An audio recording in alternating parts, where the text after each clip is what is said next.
Yo tout le monde en direct avec NirsVC, j'espère que vous allez bien. Les aventures du convoyage comme d'habitude sur cette chaîne YouTube ou même les aventures de l'automobile comme on a l'habitude de faire habituellement.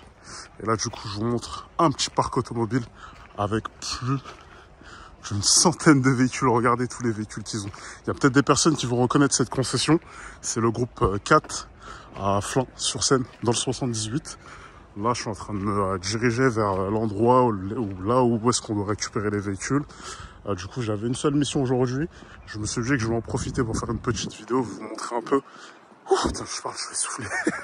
Désolé. Là, on est sur la route. On n'a pas vraiment de accès pour piétons. Faut vraiment faire attention parce qu'il y a des voitures qui passent. On a des semi-remorques qui sont là. Donc voilà. Entre la route et l'espace pour les piétons, bah il n'y en a pas quoi. Donc du coup, il faut faire extrêmement attention parce qu'il y a des voitures qui arrivent super vite dans les deux sens. Et des camions aussi. Donc voilà. Je vais souffler. Donc je vous fais cette petite vidéo aujourd'hui rapidement pour vous montrer un peu les envers du décor du convoyage. Genre.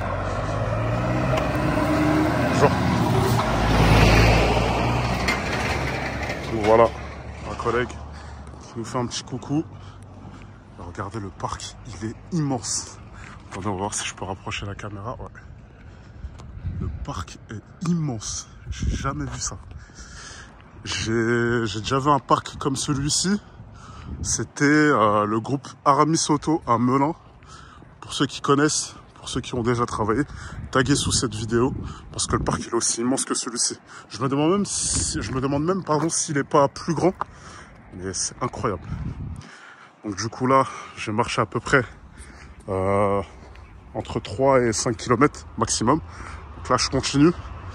J'ai demandé pour avoir un peu plus d'informations concernant l'accès à la concession. Il n'y en a pas. On a juste le département et la ville là où se trouve la concession. Du coup, je me suis retrouvé à appeler. Comme je suis convoyeur, on est amené à parfois improviser et à préparer nos déplacements. Du coup, j'ai essayé de chercher. Du coup, j'ai appelé directement la concession. Une dame très très gentille qui m'a expliqué comment me rendre à la concession depuis la gare jusqu'ici. Et du coup, ça fait une trentaine de minutes de marche. Ouais, entre 25 et 30 maximum. Bon, moi, ça va. Je marche assez rapidement. Du coup, en l'espace de 20 minutes, j'ai pu arriver. Mais bon, c'était long, quoi. Je soufflais. Alors, les envers du décor du convoyage automobile. Parce que pas mal de personnes nous ont reproché sur le fait que on mettait pas assez en avant les avantages et les inconvénients du métier. Du coup, moi, j'en profite pour faire un peu plus de contenu et ça m'a donné aussi d'autres idées de vidéos que je vais pouvoir faire et poster sur la chaîne YouTube. Du coup, parfois, dans certaines missions là où vous êtes mandaté pour récupérer des véhicules, l'accès est super compliqué quoi. Donc là, vous avez un parc d'à peu près de, je vais dire une bêtise, de 5 à 10 km de circonférence. Ça vous facilite pas vraiment la tâche quoi. Surtout si vous êtes à pied, vous devez marcher des kilomètres et des kilomètres. Trouver l'entrée principale pour pouvoir récupérer le véhicule parce que vous avez des dépôts, vous avez les usines qui sont juste derrière, là où les semi-remorques déposent les véhicules. Vous avez un autre endroit, là où les semi-remorques doivent se rendre pour récupérer les autres véhicules qu'il y a, etc. Donc vous n'avez pas d'indication là où est-ce que les convoyeurs doivent récupérer les véhicules. C'est à vous de trouver. Donc vous devez improviser, anticiper. Donc pas mal d'informations à prendre, bonjour. Notre convoyeur, pas mal d'informations à prendre, donc c'est pas évident quoi, c'est pas facile du tout. Je suis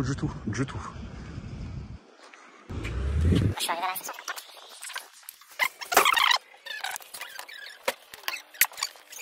S'il te plaît. Merci beaucoup.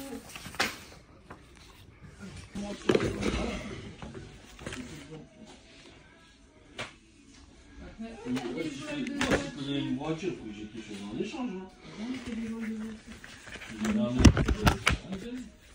Facile qu'une location, quoi. T'as vu ça? Si, on vient chercher une voiture. Avec une cagoule. T'as pas besoin de tout ça, tu me fais juste les yeux doux. Tout droit. Ah, ok. Office arm. Front. Thank you.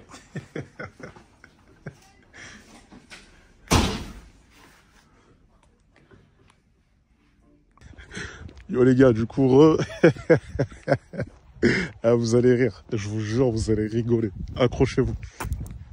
Alors du coup, j'étais censé récupérer un véhicule à la concession. Et j'étais en train de vous faire la vidéo, les envers du décor du convoyage automobile. Et là, c'est parfait. Parce qu'on est pile dedans. Alors du coup, j'attends. Je me présente à l'accueil en tant que convoyeur pour leur expliquer que je récupère un véhicule, etc.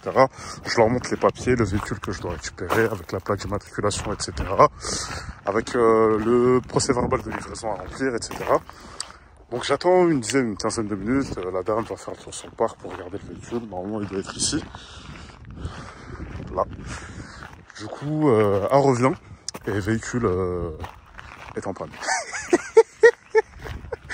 Mais en soi, ça va pas. Mais c'est juste insupportable. La meilleure. Je pouvais pas imaginer pire. Du coup, la dame m'explique que le véhicule est en panne, la batterie est HS, sachant que le véhicule est neuf.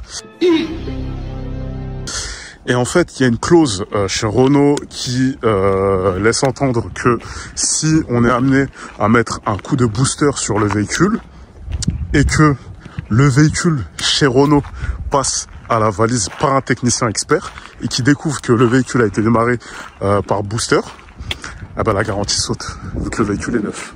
Je ne connaissais pas cette clause. S'il y a des commerciaux qui travaillent chez Renault, chez le groupe Renault, taguez, enfin écrivez-moi en commentaire si vous pouvez me donner des indications et quelques explications pour qu'on puisse comprendre, parce que c'est vraiment n'importe quoi. Mais vraiment n'importe quoi.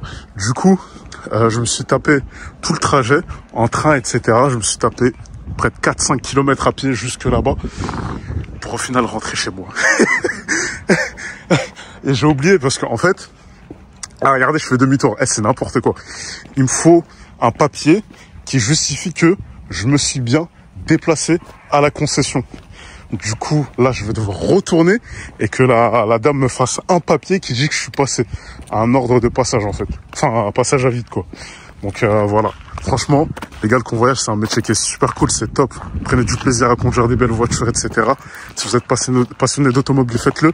Mais si psychologiquement, vous n'êtes pas prêt à faire face à ce genre de problème, ne faites pas ce métier, vous ne serez pas prêt, vous allez abandonner, je vous le dis. Donc là, je me retape encore le retour. Faut que je retourne la voir pour qu'elle me fasse juste un petit papier qui dit que je suis passé.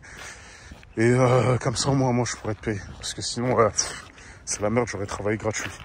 Fait chier, bordel. Du coup, la dame, elle a été très gentille. Elle a pu me remplir un petit papier, enfin me faire un petit papier signé et tamponné avec la date d'aujourd'hui pour un passage à vide. Comme ça, moi, je pourrais être payé tranquillement.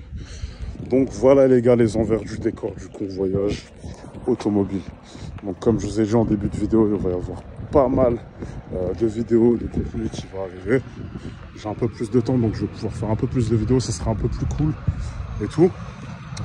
Notre collègue.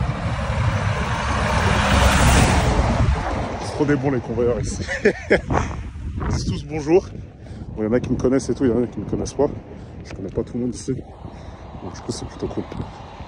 Du coup pour moi aujourd'hui, début de mission, fin de mission. Je rentre chez moi. Donc n'hésitez pas les amis à liker la vidéo, à laisser des commentaires et à vous abonner. On se dit à très bientôt. Regardez ce parc immense. On dirait le parc auto d'Aramis à Amelan, d'Amarie-Lélis, pour ceux qui connaissent. Je vous dis à très bientôt les gars. Passez une excellente journée. Et on se dit à très bientôt. Ciao.